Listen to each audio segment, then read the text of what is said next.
Comenzamos con la lección 9, relativa al estudio de la libertad sexual. En el año 2022 entra en vigor una reforma del Código Penal que modifica la tipificación de los delitos contra la libertad sexual. Esta reforma pivota en el concepto y configuración del consentimiento que debe prestarse ante la práctica de las relaciones sexuales.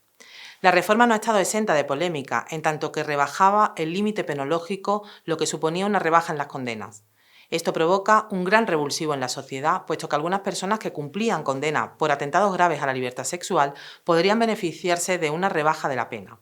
Esta situación se revierte en abril de 2023 mediante la modificación de la pena prevista en los delitos contra la libertad sexual. En este sentido, la propia exposición de motivos de la Ley Orgánica 4/2023 establece que esta modificación de la ley es en favor de las víctimas y para evitar el efecto no deseado de una posible aplicación de las penas mínimas de los nuevos marcos penales, que son más amplios para que en casos graves no exista la posibilidad de que se impongan penas bajas. Tradicionalmente se ha configurado el tema de la libertad sexual como un tema tabú y su posible agresión como un problema de la esfera íntima de la persona que la sufría. Es necesario que cambiemos el paradigma y situemos la violencia sexual como una cuestión social fruto de la estructura social arraigada en patrones discriminatorios. La violencia sexual agrede a una serie de derechos fundamentales de las mujeres, niñas y niños. El derecho fundamental a la libertad, a la integridad física y moral, a la igualdad y a la dignidad de los mismos. La violencia sexual tiene unas consecuencias físicas, psicológicas y personales para las víctimas que no solo afectan al momento presente, sino a su proyecto de futuro personal. Es por ello que ante la comisión de estos ataques a la libertad sexual se entienda deben articularse actuaciones para la prevención y la detección de la violencia sexual como base fundamental para la erradicación. Las medidas tendentes a la detención deben orientarse sobre varios ejes: el educativo, el sanitario, el sociosanitario, digital y la comunicación publicitaria, laboral y de la administración pública y castrense. Obviamente, esto supondrá proporcionar a la víctima las herramientas para poder garantizar la completa recuperación y establecer las garantías de no repetición. Es preocupante la situación sobre la que alerta la Organización Mundial de la Salud, la falta de educación sexual de los jóvenes. Esto provoca que desconozcan ser víctimas o agresores de delitos contra la libertad sexual, amparado en la falsa creencia del imaginario de las relaciones íntimas relacionadas con la pornografía, que comienzan a consumir desde una edad cada vez más temprana.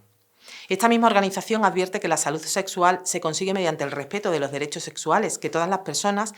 garantizando su protección y su ejercicio en plenitud. Y para lograrlo indica que se requiere un enfoque positivo y respetuoso de la sexualidad y de las relaciones sexuales, así como la posibilidad de tener experiencias sexuales placenteras, seguras y libres de toda coacción, discriminación y violencia.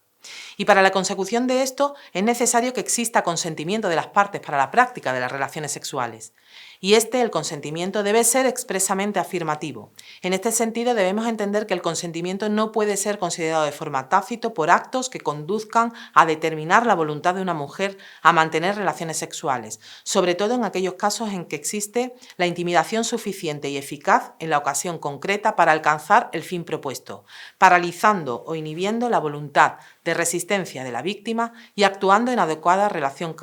adecuada relación causal, tanto por vencimiento material como por convencimiento de la inutilidad de prolongar una oposición de la que, sobre no conducir a un resultado positivo, podría derivarse mayores males, conforme a lo que establece el Tribunal Supremo. De este modo, está claro que las relaciones sexuales deben desarrollarse en un plano de igualdad, lo que conlleva a que exista un consentimiento por ambas partes. Conforme a la reforma operada, solo se entenderá que hay consentimiento cuando haya manifestado libremente mediante actos que, en atención a las circunstancias del caso, expresen de manera clara la voluntad de la persona, por lo que la falta de consentimiento define la relación como violenta. Mediante la reforma producida sobre este aspecto, se da cumplimiento a lo establecido en el Convenio de Estambul. Es necesario dejar claro que la existencia de consentimiento durante toda la relación no significa que deba firmarse un contrato de consentimiento, tan solo que se exige que la víctima haya podido prestar su consentimiento de forma libre, voluntaria y espontánea,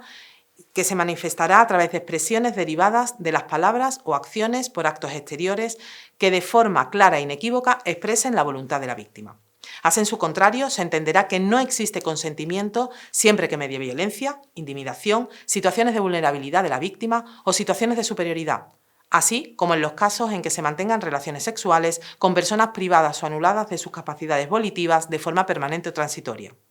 En cuanto a la necesidad de probar la existencia de consentimiento en el seno de un proceso penal, hay que recordar que al investigado se le reconoce el derecho de defensa y la presunción de inocencia. Esto supone que son las partes acusadoras las que deben de acreditar la